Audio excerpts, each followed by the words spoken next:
Welcome to the MSL 411, a podcast designed to equip both aspiring and experienced MSLs with the resources they need to level up their career toolkit. The heart of this podcast is to take the same industry knowledge and advice that we share with our own candidates and make it available and accessible to anyone looking for answers. So if you have questions, you've come to the right place. We're here to give you the 411. And without further ado, let's dive right in.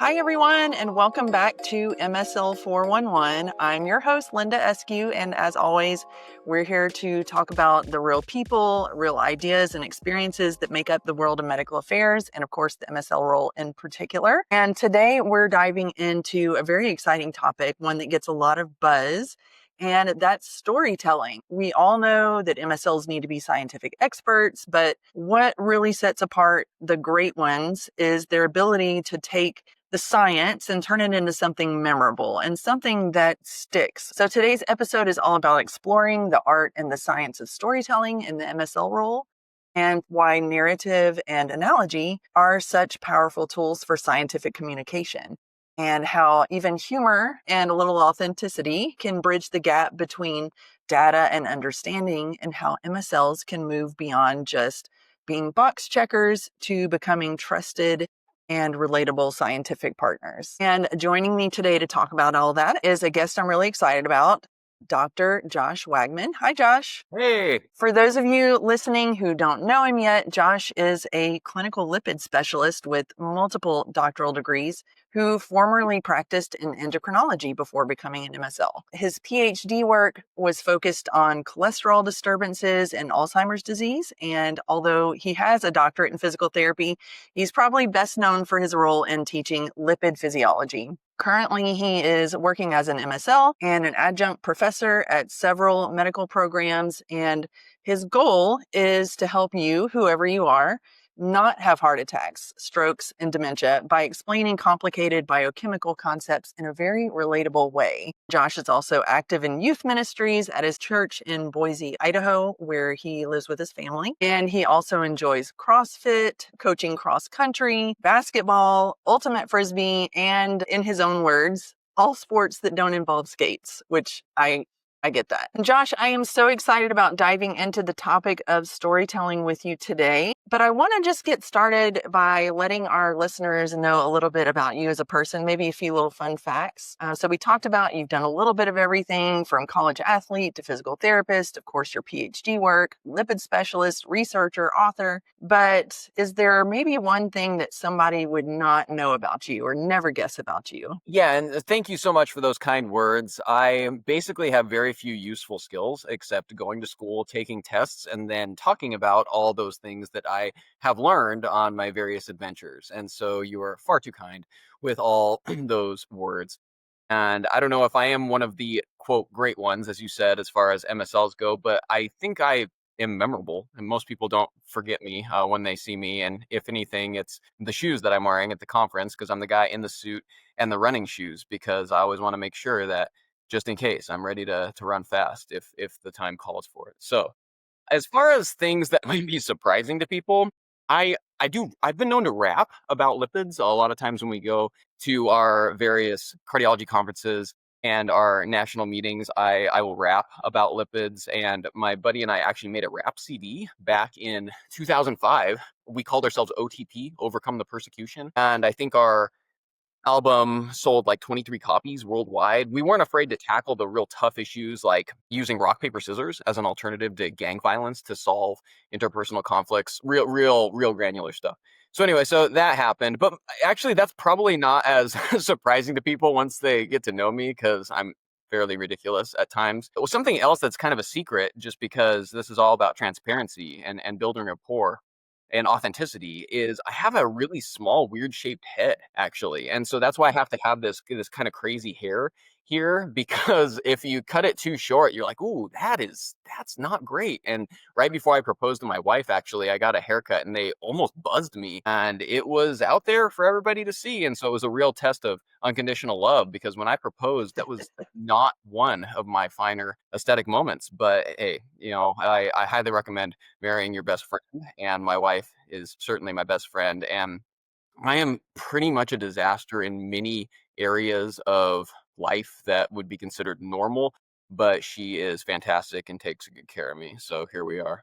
I couldn't agree more. Marry your best friend, and I would not have known that about you head size wise. So Oh. always, you always got to choose your hair people carefully, I guess is the moral of that story. Well, between your work and your writing and your family life, what is one ritual or reset activity that you enjoy, or what do you do when you have those free weekends to kind of recharge? Yeah, so I'm a pretty simple guy who likes to think about complicated things. And I derive most of my hedonism from running around and playing. You'll find me playing spike ball with kids, playing ultimate frisbee, running around. I'm one of those weird people who my happy place is kind of a gym type environment. So I'll go and heavy weights aren't going to pick themselves up, so somebody's got to do it. And so I just think that God gave us minds to learn and bodies to move. So as long as He keeps me around, I don't want to stop doing either of those things. And so that's typically what you find me doing. I could take a lesson from that. Well, okay, so we are big music lovers here, so I have to always ask this kind of question. But if you could design a soundtrack for your life, what song would absolutely have to be on it? And would it be a rap song?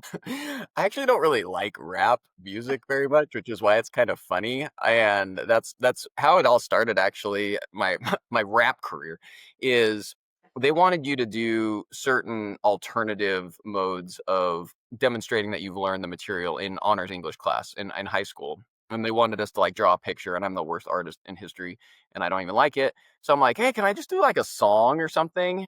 And they're like, no one's ever done that. Sure. And so my first rap was about the taming of the shrew. So what you gonna do with the shrew, with the shrew? Anyway, so that's how all that started. And everybody thought it was funny because it kind of was. And then I started rapping about all the English books we read. And then I started rapping in front of the whole school at our spirit assemblies. And anyway, so that's how that started. But I don't really like rap. I don't really listen to rap, which is funny, except the only reason I listen to it is to do parodies of rap songs. But as far as the soundtrack of my life, I love music. Music is such a gift as well. There were a couple times where I pretty much hit rock bottom in life, and there's a song called "Blessed Be Your Name," which basically the theme of that is the Lord gives, the Lord takes away, and are you still going to be able to be content and trust Him even through those times of adversity? And that song would definitely be on there for those reasons. And then also Truly Madly Deeply from Savage Garden. I mean, early 90s stuff. I mean, that's my karaoke go-to. And so when we do karaoke, it's just dripping with pathos when I throw down some Savage Garden there. And anything of those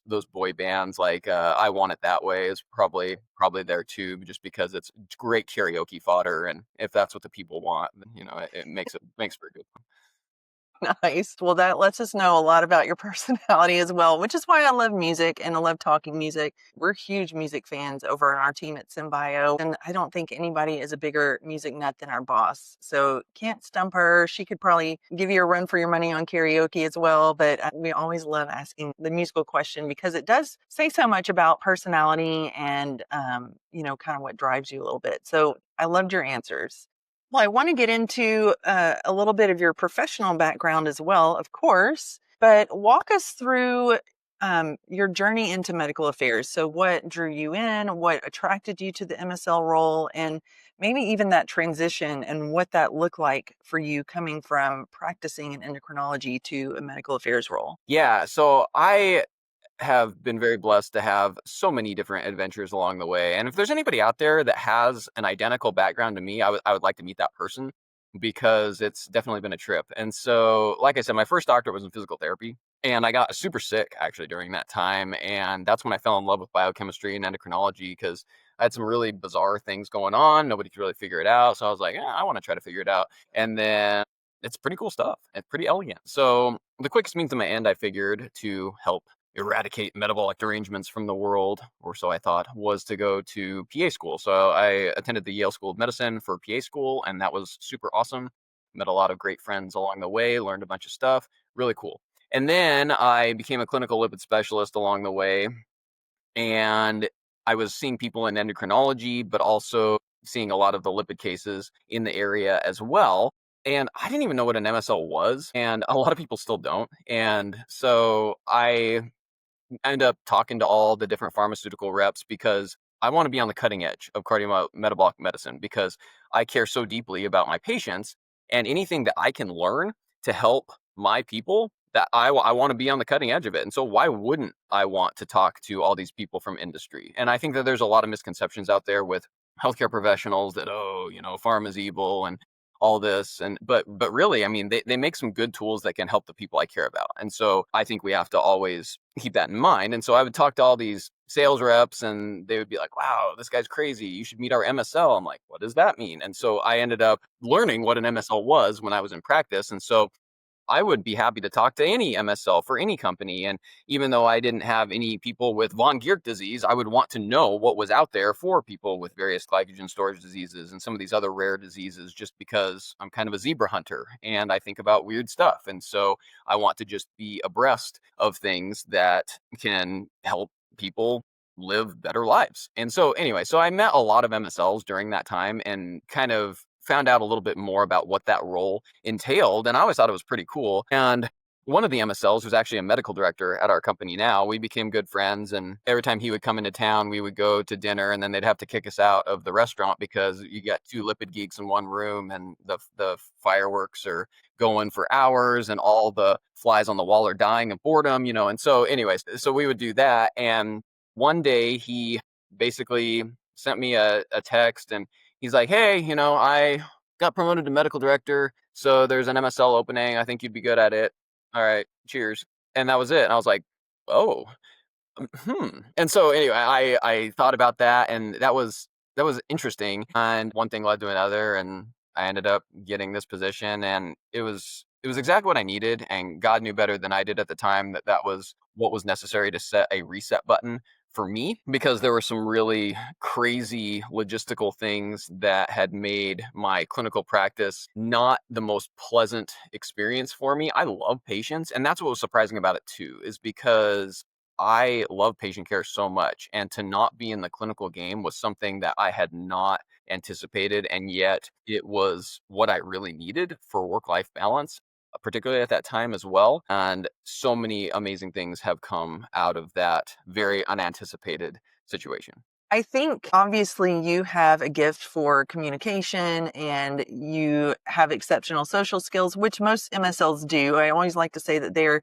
MSLs are scientists with fantastic social skills. They are like the salesman personality of the scientist world. But how have all your diverse experiences shaped how your communication style has become today as an MSL? Yeah, so I think all of our experiences are so valuable and they shape who we are. And then the more diverse experiences you have and the more people you meet, the more you're able to learn. And I think it just adds to your relatability. Because one of the ways that you connect with people is finding a common bond. I would have some patients and they would be, out in some rural setting but I knew of the town. My grandfather grew up near the town that they lived in. And so then we had a little connection there. And there was nothing else that we had in common, because you put me on a farm and it's not going to go well for me. I'm really bad at many things, but, then we'd have a bond there and then we could be friends. And so anytime you have all these eclectic experiences, you can pull from those and have some degree of overlap, even from people who would on the surface appear worlds apart. And so I think it's important. And then you can always learn stuff from everybody. And I think learning is such a privilege. And I think one of the problems that happens is people they say, oh, I put in my time, I went to school forever, which, I have. And a lot of people who have all of these advanced degrees have gone to school a long time, but then they think that that's kind of an end. No, it's just the beginning. And you get to learn more. And then as MSLs, we have the blessing of basically being paid to learn, to teach, and to help clinicians help their people. It's a fantastic profession. And I didn't even know it existed. And then also you get to make friends by buying people dinner. And so anyway, so you get to make all sorts of friends, even if their initial reason they met you is because they wanted free food. And so there's so many amazing relationships that can develop from the MSL role. And at the end of the day, it's about people. There aren't that many things that ultimately matter in this world. And if you ask my daughter what matters in this world, she'll say, love God, love people. That's awesome. People matter. And the more relationships you can have with people, true relationships, the more your life experience is going to be amazing. And that's been the biggest blessing that has come out of all my adventures. And as an MSL, I've met so many brilliant, awesome people that I never would have met. if I was just still in clinical practice. And so anyway, it's really expanded my horizons, and I get to learn from people, and hopefully they can learn from me as well. And then we can all go have fun not having heart attack, strokes, and dementia. Well, I really appreciate that because I feel like some people, maybe not even in the MSL role yet, but maybe aspiring, feel like they have to be at the top of their game. They have to be the experts talking to these other experts. So they're going in a teaching mode only, but you frame it as I've got stuff to teach, but I've also got stuff to learn. And so I think when you're coming across to a thought leader or, someone you're trying to get that time with, build that relationship with, if you're approaching it as kind of that give and take relationship, I mean, that does kind of alter how you communicate. It makes you more approachable as a person. And one thing that I really liked that you mentioned in an earlier conversation that you and I had when we were talking about this podcast episode, you mentioned a mantra of walking with kings, but not losing the common touch. And I haven't really heard that. And I really loved it. But you use that mantra to describe how you engage with people, whether it be clinicians, thought leaders, patients, peers, whoever it might be. How does that guide you when you're dealing with all these different folks in conversation? So that's a quote from the poem If by Rudyard Kipling. And it's absolutely brilliant because for myself, and I think for anybody who is an MSL, you should strive to have a truly regal understanding of physiology. You should truly be an expert in this field. However, if you cannot purvey that information in a relatable way that people can understand, you're no good. And so that's really the challenge, is being able to convey this scientific information in a way that sticks with people, in a way that people can understand. And that's my goal. And that's why I write books about this stuff. That's why I use so many metaphors. And I think that if you truly have expertise in a matter and understanding, you can hopefully take it to the next level and try to paint it in a way that someone who might not have that same degree of familiarity with the topic can still relate to it and understand the big picture. And I think that's the real challenge we have as MSLs. And that's what really sets apart people from just the a corporate box checker or the puppet who just repeats and regurgitates whatever the person from higher up in their chain said, from the people who take that and they make their own story out of it. Because I have a certain story I tell and it's unique and hopefully people enjoy that. But I encourage other people to find their own voice and integrate their own experiences and use their own metaphors. And hopefully whatever I've done building my metaphorical sandcastle on the beach inspires other people to build their own sandcastles and do something even more awesome than me. And that's really a cool thing, to inspire each other, to learn from one another, to integrate what someone else has said and make it your own. And yes, you do have a story to tell. So that leads me to my next thing I wanted to talk about. You wrote a book, and it's called The Home Security System in the Lipid Neighborhood, Uncomplicating Cholesterol and Cardiovascular Disease. And if any of our listeners out there are following our SynBio page on LinkedIn, you will see that that is our book of the month for this month, November. I have read it. I loved it. I actually have my copy right here by my desk for reference. Yes, And yes.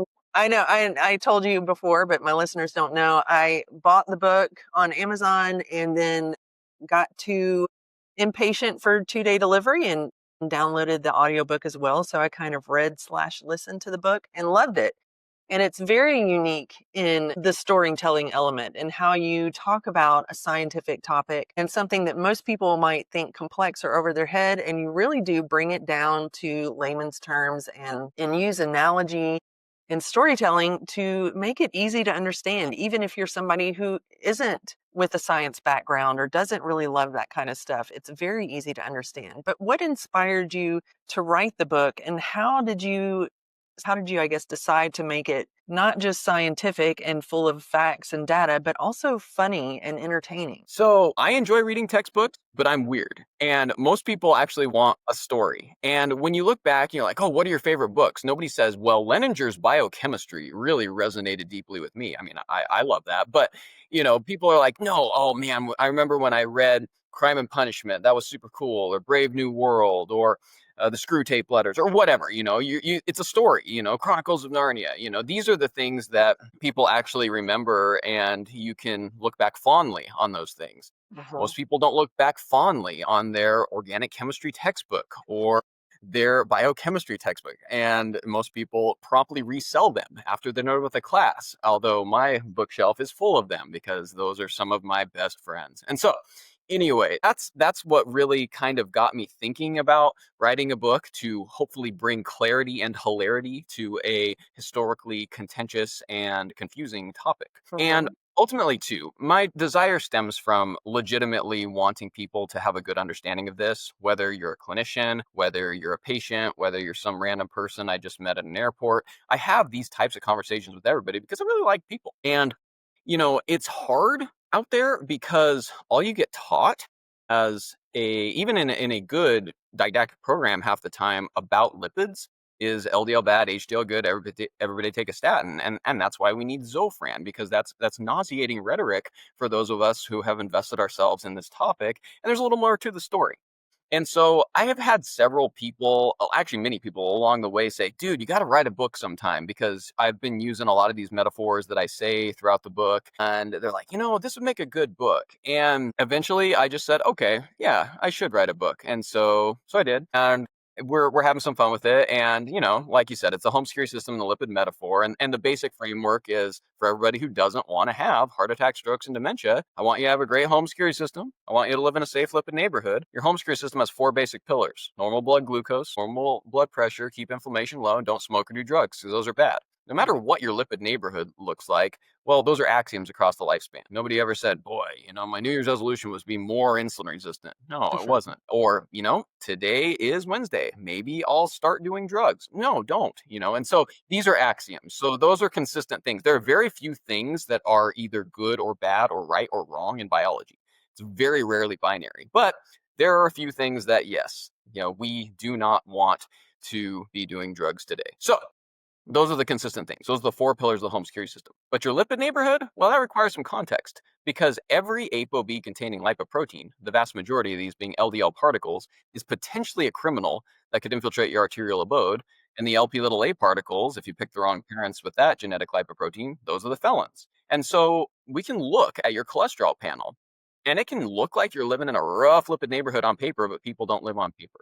So one of my catchphrases is, got plaque, get a CAC. What's a CAC? Coronary artery calcium score. It's the colonoscopy of the heart without the nasty pregame show, because you lay down and a low-dose CT scan shows if you've been broken into or not, because you cannot have atherosclerosis or this calcified plaque, which is actually a late finding in the process, without one of the mailmen going rogue, as they say, and driving his truck into your arterial wall where he doesn't belong, which sets off the maladaptive immune response that results in plaque formation and can result in clinical events down the line. And obviously, there are more things we can talk about as far as, CT angio and some of the more sophisticated imaging techniques, but that gives you a basic framework. And so when I write these things, whenever I do talks, I want people who have never heard of any of this stuff before to come away saying, oh, maybe I should get a CAG. Maybe I should check my Lp(a). They can learn something. And then I want people who have been in the space, who are lipidologists themselves, to come away learning something too. And that's the challenge we have at MSLs. We have all these diverse audiences, diverse HCPs with various backgrounds, but I want there to be something for everybody when I write a book, whenever I give a talk, so that people can come away better off than I found. And that is why I really was so excited to have you on this episode to talk about this, because just in listening to and reading your book, just like the got plaque, get a CAC, or I think it was master insulin, master your life. Is that the Oh, control your insulin, control your control your life. One of my Yes. mantras. I need to get shirts made. Nice. I'll have to talk to you about getting one of those. But yes, you have so many like catchphrases on top of the analogies that make it easy to understand. You have so many catchphrases that really make it memorable and stick in your mind, because I may not remember the whole chapter on, controlling insulin, but I can remember control your insulin, control your life. And so it kind of reminds me of what's most important there. Storytelling in the MSL role. Obviously you're excellent at that, with the way you write, the way you speak, the way you explain things. And I think storytelling over the past few years, at least, I've noticed has been such a big topic, more so than usual at conferences. And if you're looking at LinkedIn, people are writing articles about it, that sort of thing. So obviously, it's so important that every MSL masters not just the data and the science, but the ability to tell a story, which is what's going to set them apart from just the box checkers. So, can you talk a little bit about that and why it's so important, and why it's kind of like the tripod of success as an MSL, the data, the science, the storytelling? Yeah, once again, I think it becomes the approachability and the relatability. And I think all too often we live in lipid land, or just we're kind of siloed and think, oh, everybody knows this data. Oh, everybody loves analyzing statistical methodologies. No, actually. And the clinicians out there, they don't do that either. They just want to know practically, hey, how can I help my patients here? And as MSLs, I think the number one thing that we should never lose focus of is how can I help clinicians help their people? That's Mhm, really, I think, the value of an MSL, and that fosters trust. And so, mhm, all too often, though, you go in somewhere and I see a lot of, and I had a lot of MSLs come to me in practice. So there's a lot of heterogeneity among MSLs. There's really good MSLs, and there's people that I'm like, well, no, I could have read that article myself, and they're just like reading to you. And you know what? I'm very literate. I don't enjoy people reading to me. I can do that myself. And so, you don't want to be one of those people, because then you might not be asked back. And so, really, you don't want to be a data dumper. And mhm, yes, data matters for sure, but the numbers don't really matter to people unless they understand the why behind it. And so I mhm, always want to establish the why, and then the numbers are actually quite meaningful. And so, really, too, it depends. You have to understand the background of whoever you're dealing with. When you got mhm. some, tier one key opinion leader on the Mount Rushmore of lipidologists, then yeah, you don't have to start back at home security system and lipid neighborhood. You still could, and even the people who know this stuff intimately, a lot of times they'll use my analogies. Great, it's free. Come up with your own too, because the better that we can convey this information to our patients, the more we're going to get there together.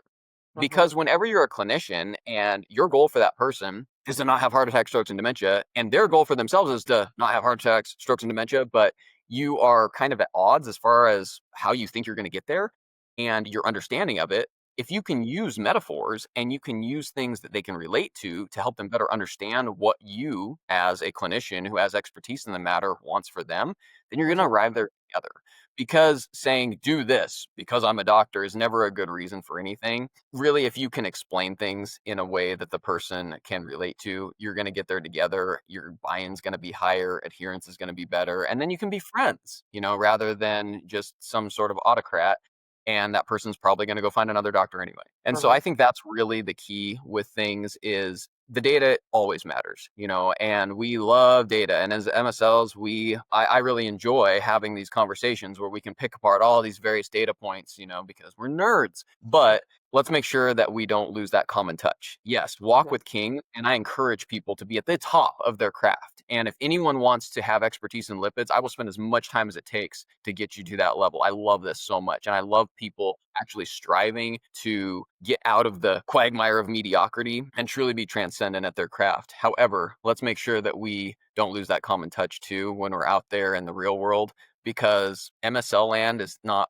always the real world. You've got a whole bunch of nerds there together. And then when you get out there in the real world, probably people don't have that same degree of familiarity. And it's rare that people want to have that degree of granularity too that can trend into the esoteric realm. And it's such an art of knowing how to, I guess, tailor your subject to whoever you're speaking with. And I think you and I, again, in an earlier conversation, had talked about, it's different if you're talking to your peers on your team versus your thought leaders that you're passing along data to versus your family at Christmas dinner that's like, what do you do for work again? So you have to kind of tailor your message and tailor your storytelling for every audience that you're delivering that to, their understanding and maybe their interest level with how in depth you want to go, whether they want to hear about the lipid neighborhood or hear about the data and the science and the numbers and facts. But of course, with the thought leaders, you mentioned the goal is to build that relationship and to be asked back. And so you want to make sure that the storytelling and the communication that you're using is something that they find effective, or that is effective, that they find useful in their practice. So how do you as you're learning, or as MSLs are learning to utilize storytelling in their role, how did they learn to make it effective rather than just fluff? Like, what draws the line there? Yeah, so because just going up there and telling a story that is tangential and has no real point is not gonna really make you good friends, especially with the people who are in the know about this stuff. They're gonna be like, "Wow, that was lame," and that's why I think it's important to really first off have expertise in the matter, and then you can think about, how could I make this, which I understand intimately as far as the physiology of it, how can I actually paint this in a way that is more relatable from there? And I think that's the next step. But if you're trying to tell stories and you haven't first mastered the content, your story's not going to be very good. And it might be interesting. I mean, I've heard MSLs, and MSLs have come into my office, and then a couple of them have been like, "Wow, you have some pizzazz as a person. You got some flair," but they didn't know what they were talking about. And I'm like, And so, I mean, it's better to be interesting and ignorant, I guess, than uninteresting and ignorant. But let's try to actually first have mastery of the content. And then you can hopefully develop a good story and a metaphor that doesn't have all sorts of holes in it, rather than just telling an interesting story and then being shown the door. And there's probably like two different levels, even where you're getting your point across to the thought leader or to the clinician. But also, you had mentioned this earlier and it kind of stuck in my head, where sometimes you hear them reuse your analogies and you're like, that's great. Or you can come, but they're maybe picking up on ways that they can describe these complex topics to their patients. Because, not every doctor has the same set of social skills or storytelling ability that you as MSLs do. And so maybe you're arming them with a way to explain these concepts and options and treatment possibilities to their patients. And so you're kind of coming at it two-pronged. You're delivering the data and the information to your thought leader, but you're also arming them with a way to talk to their patients in a more down-to-earth and relatable way. So I think it's maybe just a two-pronged way of effectiveness, I guess, for the person that you're interacting with, for how they can use that information. Yeah, and one of the more gratifying things for me too with writing this book, because my goal is really just to help people laugh a little, learn a little, and then not have cardiovascular events, is there have been like 5 different medical practices now that have bought it in bulk as a resource for their patients and for other clinicians on staff. That's awesome, Mhm. because really that's the goal with any of this stuff, is for all of us to be crushing it as long as the good Lord keeps us around. And so that to me means a lot when people recognize that this is a decent tool for people to have some understanding of this, to have ownership of the process, and then to increase adherence on the parts of the patients for that reason. And I love that doctors' offices are seeing the value in that. And after reading the book, I totally get it, because it is written at such a level that just the common person who comes at it without the science background can really understand it and come away with a bigger knowledge. But also the people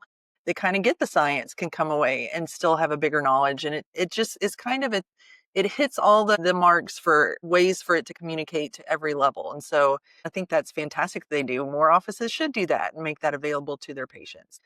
That's really great. Well, I want to talk about how we can use your experience in storytelling to help those MSLs who are struggling or maybe trying to grasp the concept of simplifying that heavy science, that deep data, without necessarily dumbing it down, so to speak. Yeah, so I think that it's important to listen to other people and listen to a lot of people and shadow other people. And especially when there's new MSLs, you get to go shadow another MSL and see how they present this data, because everybody's going to be a little bit different.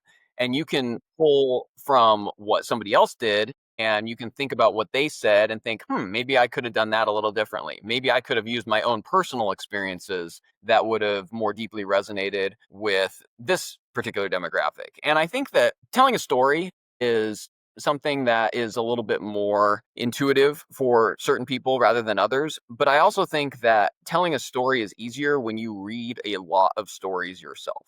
And it's not just literature. I mean, I love reading the Journal of Clinical Lipidology for fun, which I have weird ideas of what is fun, but I also read a ton of other stuff. And so You'll have me in one hand reading the brothers Karamazov from Dostoevsky, and then on the other hand, I'm reading an article about the electronegative L5-LDL that has ApoA1 on it. So it's interesting. And so for me, I mean, I'm a weird guy, but I like reading all these things. And I think that if you just are reading scientific literature all the time, you're going to lose something when it comes to that relatability. And then I think it's good to read all sorts of stuff. And so that the blend that I have tried to do in my book is, and that's what I say in the very front, I'm like, hey, if you were fascinated by Huxley's Brave New World, there's something in this book for you. If you were fascinated by Peter Attia's book Outlive, which is a great book in and of itself, then there's something in this book for you. And so it's eclectic, and sometimes laughter is the best medicine still. And so if you want to laugh a little, hey, there's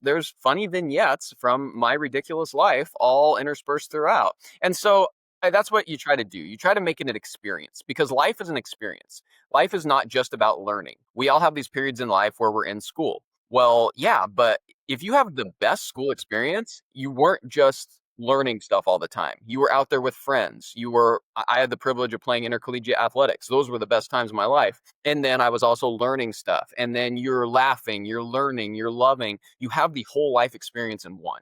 And that's what I tried to do with my book, rather than it just being a textbook, because most people don't have this fond affection for textbooks. And so make it a life experience. Life is not just one element. Life is a beautiful kaleidoscope of emotions. And I think if you can hopefully capture that, and in whatever story that you're telling, whether you're doing a dinner presentation, whether you're reading a book, whatever, it's going to lead to a more holistic experience for the person, and they're going to retain a lot more. You retain a lot more when you're able to attach various emotions to it, or even music. Music's a great way, because you hear a song, I hear Mr. Brightside from the Killers, and it takes me back to my junior year of high school, and that's what happens.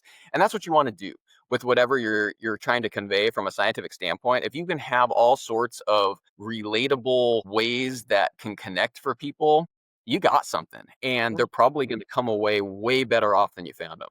I had a quick thought. So, when you are visiting with thought leaders, do you ever run into those thought leaders? Okay, so there's specialists and there's generalists, and obviously you probably have to tailor your style for whichever one you're meeting with. But do you ever have those meetings where maybe you walk in and you realize the person just wants the facts, or they don't have time for stories, they don't have time for fluff, they're not going to react well to it?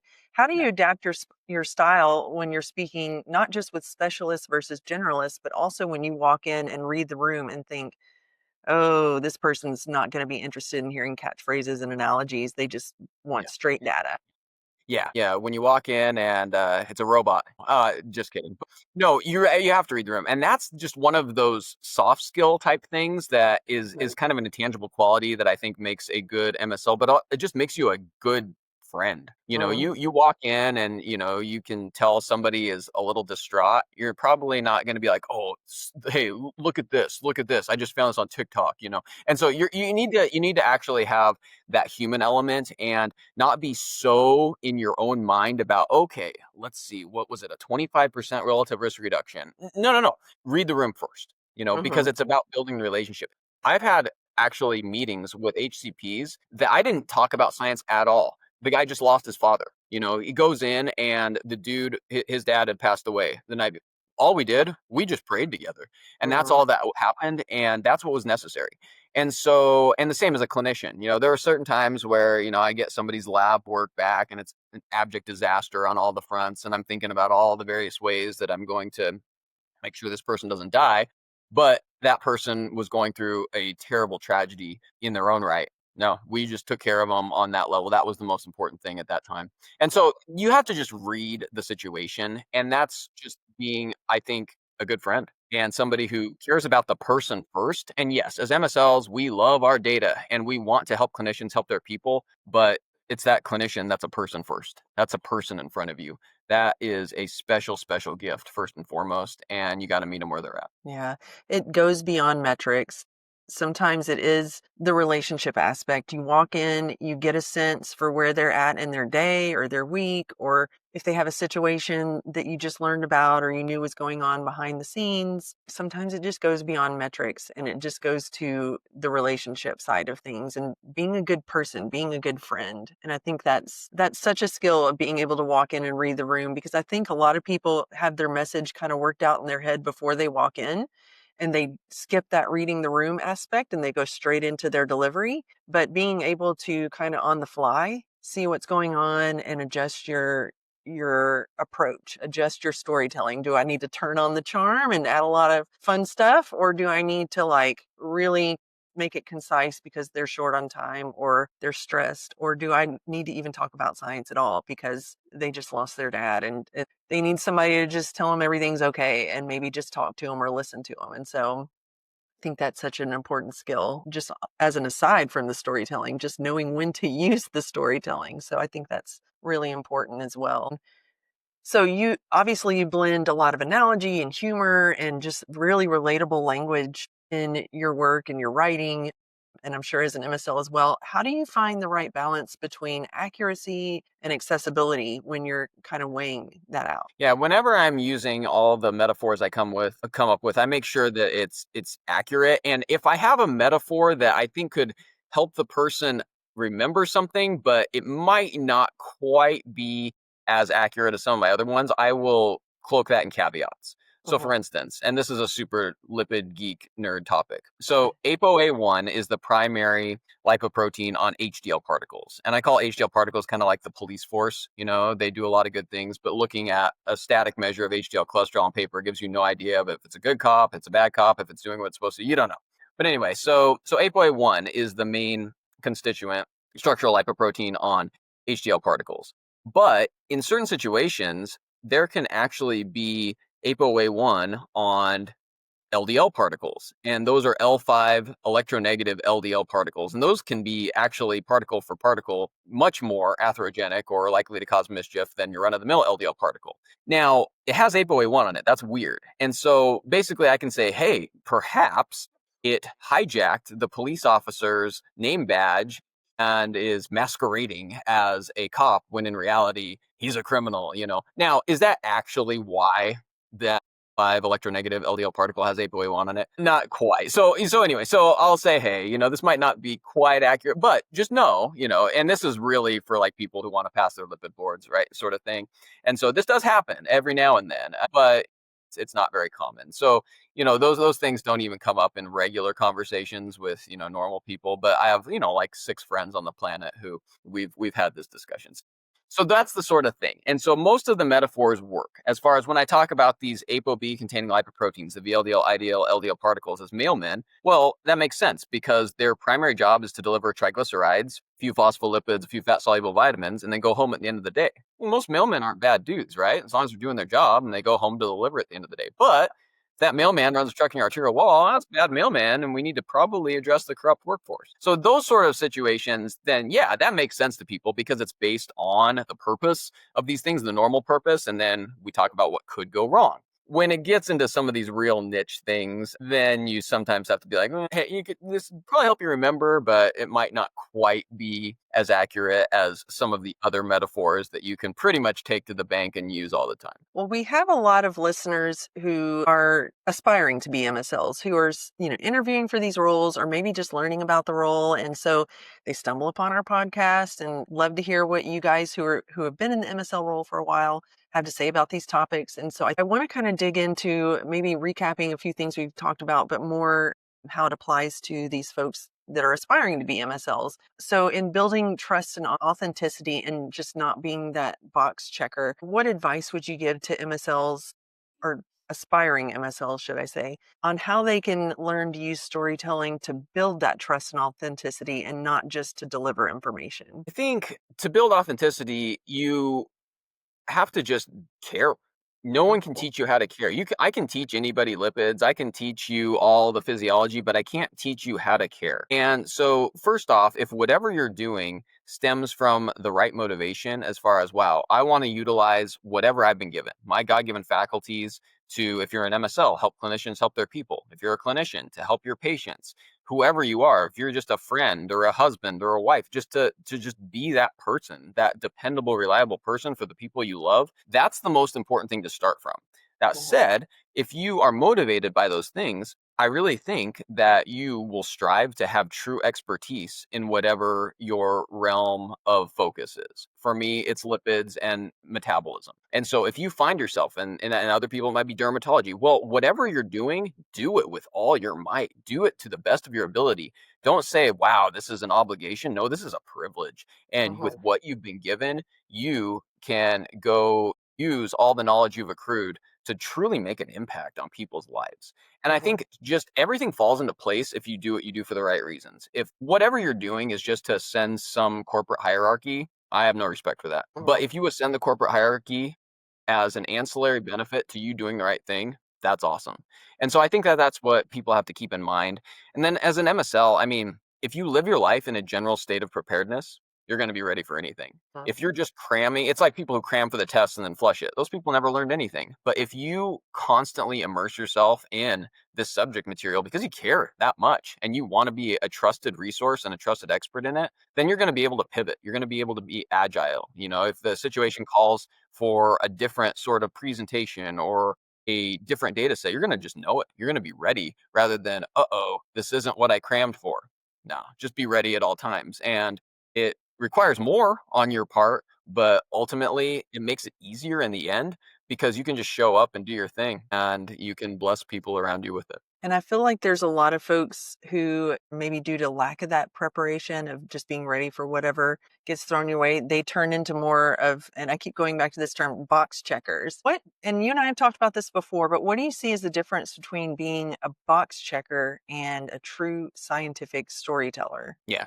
And so it comes back to expertise. You know, whatever metrics are required of you or whatever your job description entails as an MSL, if you focus honestly on help clinicians, help their people, be a trusted resource, be a true expert, all the metrics fall into place. All the boxes that you have to check as far as your interactions or this or that will fall into place. You never have to worry about any of it. But if you're just so focused on the metric itself, then you're going to miss the forest for the trees and you're actually going to miss out on time that you should have been spending becoming an expert in this. And the more expertise you have, the better story you're going to be able to tell.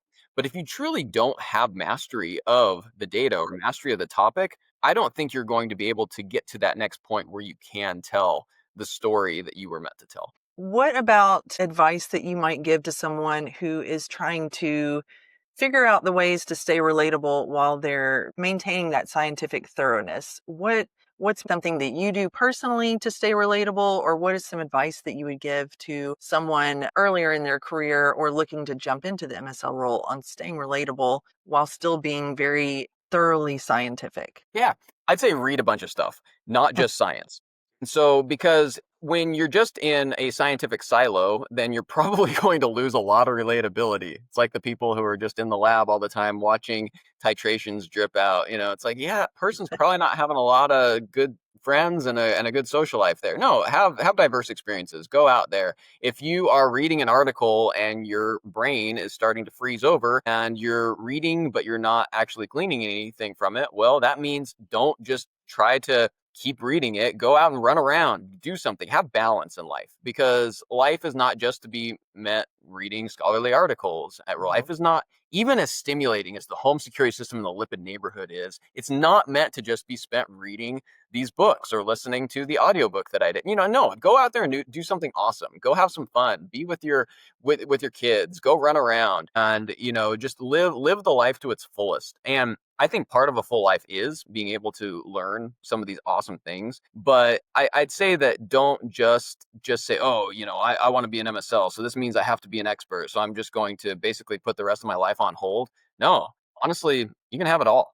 And I think you're going to actually enjoy the journey a heck of a lot more if you have some balance along the way rather than just singularly focusing on one thing or another all throughout your life. I definitely agree with that. I think that's fantastic advice. Even just the staying active, like getting outdoors, being active physically. I mean, of course, reading and being active in all the other aspects, but just sometimes stepping outside and stepping away from things for a while is what keeps you kind of grounded. Well, in talking about folks who are aspiring to become MSLs or enter medical affairs, we talk to these folks all the time. And, mostly in a what to do in an interview type situation or how to get the interview. And a lot of folks approach those stages with their credentials and letting those kind of lead the way for them. But how would you advise an aspiring MSL on how to stand out, not just by leaning on their credentials, but also by coming through with their communication style? Like, say, once they've landed the interview, or once even they've gotten the role, how do they stand out as a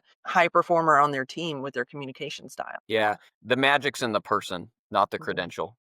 That's the reality. You can have all the letters behind your name, and if you can't convey whatever you've learned along the way in a relatable manner, not impressed. So, and they're some of the best MSLs I've ever met have the fewest letters behind their name, but they're relatable and they care and they tell a real good story and they're able to integrate their life experience in a meaningful way that resonates with the people there and with their audience. And so that's really what it is. People don't live on paper, whether it's your lipid labs or whether it's your resume. Mhm. I want to know you. And don't say things in an interview just because you think that's what they want to hear. Be you, be authentically you. And if they don't love you and you're being you, then it's not the right fit. Hey, if you focus on being the right person, the right opportunity will come. And I would say not just with credentials, but sometimes we see folks who don't have MSL experience going head to head in an interview process against someone who has, 3, 4, 5, however many years of MSL experience. And sometimes we see that person without MSL experience end up getting the job over the more experienced person. Sometimes it just comes down to they were able to tell the better story. They were able to relate the science in a little bit more relatable way. And so they shone a little bit more in that process. So it's sometimes years of MSL experience doesn't mean one thing or another for you, because somebody can come in and just have that better way of communicating the science and being more relatable, being more personable. So, definitely leaning on that and not thinking, oh, I don't have the right credentials. I don't have the years of experience that my competition does or that everyone else on this team does. But if you really do come in with the communication skills, that can cover a lot of things for you and make up a lot of ground for the right person. So I think that's good advice. Well, it looks like we're coming up to our end of our time. So I want to be mindful of that. I have a couple of just real quick rapid fire questions. So kind of our lightning round that we do at the end. First, finish the sentence. Great MSL storytelling starts with A true mastery of the subject content. very good. Is there a story or analogy, maybe from your book, or maybe that you're saving for a future book, but analogy that makes you laugh still when you think about it? One that's near and dear to my heart is the one that my daughter likes the best. And so when I talk about the three main players in LDL clearance, this would be ApoB, the LDL receptor, and PCSK9.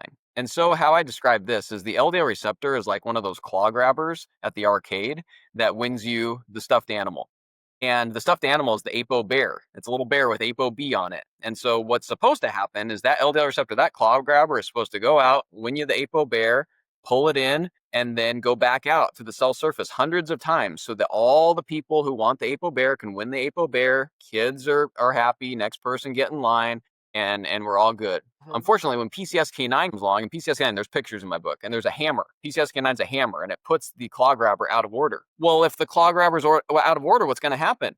Kids aren't winning the Apo bear. Are kids patient? No, kids are getting in the corner. Kids are getting your arterial wall. People are getting heart disease. People are crying. This is no good. And so too much PCSK9 around is not a good thing because then your claw grabber's out of commission and out of order, and then people are having cardiovascular events. And so that's one of the metaphors I use for the clearance system and three of the major players in particle clearance. And my daughter can explain that to you, and she's like, "Oh, the Apo bear," So anyway, so she likes that one. So that's one that I particularly like. That's fantastic. And is it 8 years old? So Yeah, she's a yeah. yeah. So the fact that that resonates with her and she can regurgitate that and explain it to somebody else is fantastic. I'll have to try that on my 4-year-old. He is very familiar with the claw grabber at the grocery store. We play with it every time we go before we can walk out the door and leave. But He will be a great lipidologist someday. That's very, fantastic. I'll yeah, I'll stay on him about it. I feel like I could pick your brain all day long on all things storytelling because you're fantastic at it. But of course, as we know, the life of the MSL is calling. And so I do need to let you get back to your day job, I'm quite certain. But if you're listening to today's episode and you're an MSL or maybe even hoping to become one, and this conversation made you think differently about how you share science, we would love to hear from you. Have a link in the show notes below. So please send us your biggest takeaway or even a story about how you've used storytelling in your own role. Or if you have any questions on this topic, feel free to send those to me as well. And I'm happy to address that. You can find Josh's book, The Home Security System and the Lipid Neighborhood, on Amazon. That's where I found it. You can even find an audiobook version there and hear Josh narrate the book in his unique personal style. It's very engaging. I definitely think so. But I do want to mention there is a remix edition coming out soon. So stay tuned for that, coming out when? Yeah, so I call it the remixed second edition for the clinician and anyone on a mission for more lipid tuition because I've been known to rap about these things. And so that will be available December 1st, actually. And so honestly, the first edition that's currently available for like $8, that's the best one for really anybody. However, there are certain people who wanted even more, and there are more topics. There is an endocrine thermostat section that has topics such as postmenopausal, HRT, TRT, thyroid hormone, and those effects on the lipid neighborhood. There's also a deep end of the community pool for optional deep dives into complex physiology. This would be for people who want to become lipid specialists and take their lipid boards. There's no lifeguard on duty there, though, so enter at your own peril. And so there are additional features to the lipid neighborhood. And then, you know what? There are more funny anecdotes from my life in there too. If you're just sick of all the physiology, you just want to read funny stuff, that's in there too. So there's more content for those of you who want even more from the first edition. That said, the first edition is the one that normal people will like and love and hopefully come away better off than it found you. It's cathartic for me to write, and hopefully people enjoy the next iteration on December 1st as well, which is just in time for Christmas. And what better gift than the gift of life, love, and lipids? I'm looking forward to it. I love the first book.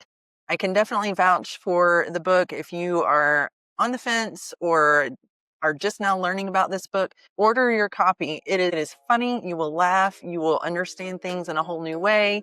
You will come away with some cool analogies and way to explain things and sound cool at your next dinner party when you talk about lipids and cardiovascular disease. So check that book out. Definitely in a couple of weeks, December 1st. Can't believe we're almost there, but be watching for the remix edition and pick up that copy as well and get to reading. Josh, thank you so much for joining us today. And thank you everyone for listening. We will see you next time. Thanks for having me.